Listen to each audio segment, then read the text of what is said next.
Sejam bem-vindos. Acomodem-se e preparem-se para conhecer a história do pensamento contábil através dos tempos.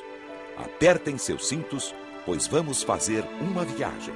Uma viagem pela fabulosa história da contabilidade.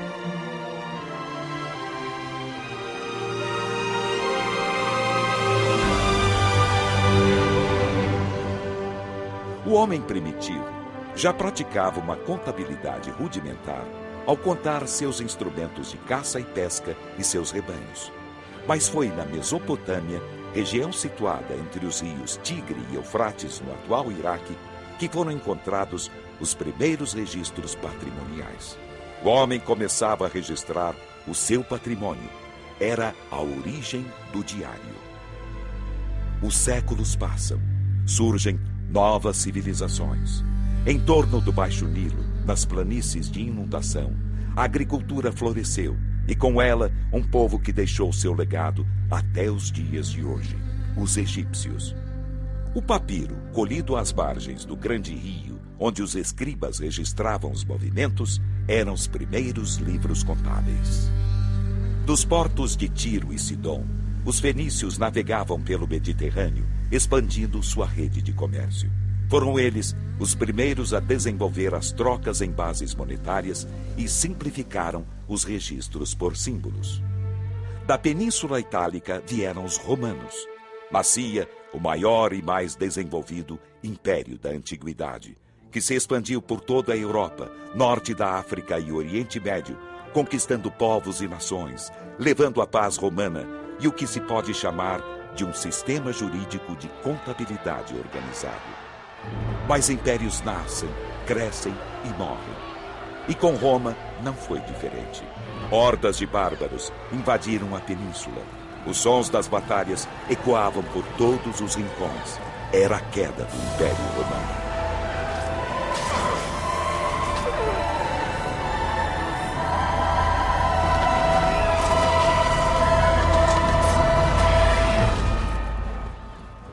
O tempo não para. Vamos continuar a nossa viagem.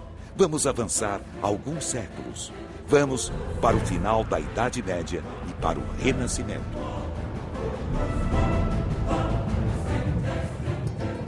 Os árabes, ao invadirem a Península Ibérica, trouxeram obras manuscritas de contabilidade que muito influenciaram o comércio na velha Europa. Comércio este que floresceu nas cidades italianas de Veneza, Gênova, Florença e Pisa. Os comerciantes necessitavam de uma escrituração capaz de refletir os interesses dos credores e investidores e que era, ao mesmo tempo, útil nas suas relações com os consumidores e fornecedores. A sistematização da contabilidade estava a caminho. Também as artes e a ciência se desenvolviam. O mundo deixava a idade das trevas. Era o Renascimento. E com ele a figura de Luca Pacioli, frade franciscano, autor de uma obra que expõe o método das partidas dobradas, princípio contábil, segundo o qual todo lançamento a crédito numa conta faz com que surja outra conta, onde é registrada a mesma importância a débito.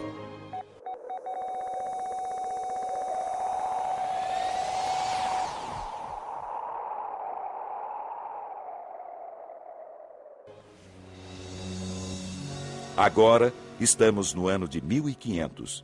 Era descoberto o Brasil. E com a instituição do governo geral, chegaram os provedores da fazenda, que acumulavam este cargo com o de contador. Eram os nossos primeiros colegas em solo brasileiro. Com o desenvolvimento da colônia, cartas régias passaram a regulamentar os princípios contábeis e instituíam cargos e funções na administração fazendária. Em Portugal, em 1770, foi baixada a lei que regulamentava o exercício da profissão contábil. E a partir da vinda da família real para o Brasil, iniciava-se o ensino contábil em terras brasileiras com a instalação, em 1810, da Aula de Comércio da Corte. A partir daí, novas escolas eram fundadas, disseminando o ensino e desenvolvendo normas e métodos. A mais antiga instituição profissional e cultural da ciência contábil que se tem notícia no Brasil é a Associação dos Guarda-Livros da Corte, fundada em 18 de abril de 1869, na cidade do Rio de Janeiro. A classe contábil se organizava. Mas para chegarmos ao ponto que estamos hoje, muita água correu, isto é, muitos anos se passaram. Vamos, então, para o século XX. Em 1905, os diplomas da Academia de Comércio do Rio de Janeiro e da Escola Prática de Comércio de São Paulo eram reconhecidos como oficiais. De lá para cá, observa-se uma história de lutas, com a fundação de associações profissionais, sindicatos e institutos. Em todos estes organismos estava o fio condutor que levaria à criação dos Conselhos Federal e Regionais de Contabilidade. Em 1924, realizava-se no Rio de Janeiro o primeiro Congresso Brasileiro de Contabilidade, que foi enfático ao recomendar a aprovação de uma lei para regulamentar o exercício da profissão. Mas para chegar a este objetivo, foi preciso uma grande luta em que não faltaram idas e voltas de projetos que eram apresentados e não apreciados. Finalmente, o presidente Eurico Gaspar Dutra, através do Decreto-Lei número 9.295/46, reconhecia uma das profissões mais antigas do Brasil. Devemos tudo isto à tenacidade de homens como o professor Francisco Dáurea, o professor Frederico Hermann, o senador João Lira, o professor Hilário Franco e outros que, com seu trabalho incansável, ajudaram a consolidar a profissão.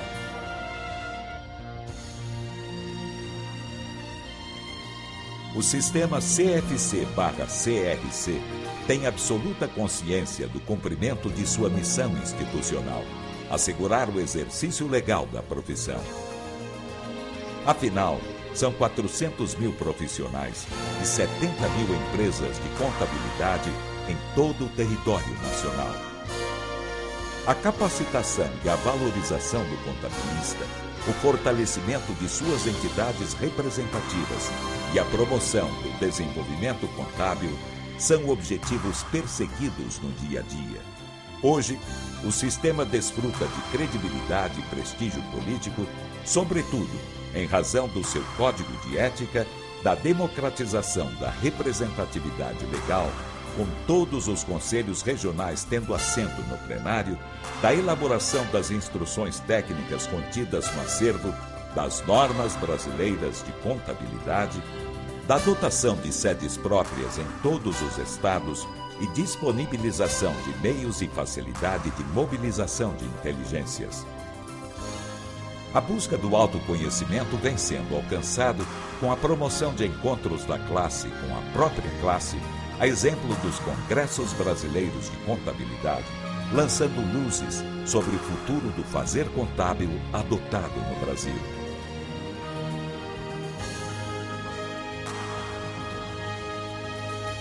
E daí em diante, segue concretizando uma a uma cada conquista, na sua inarredável determinação de construir um futuro sempre melhor para a classe contábil, para o bem da sociedade brasileira em sintonia com a humanidade.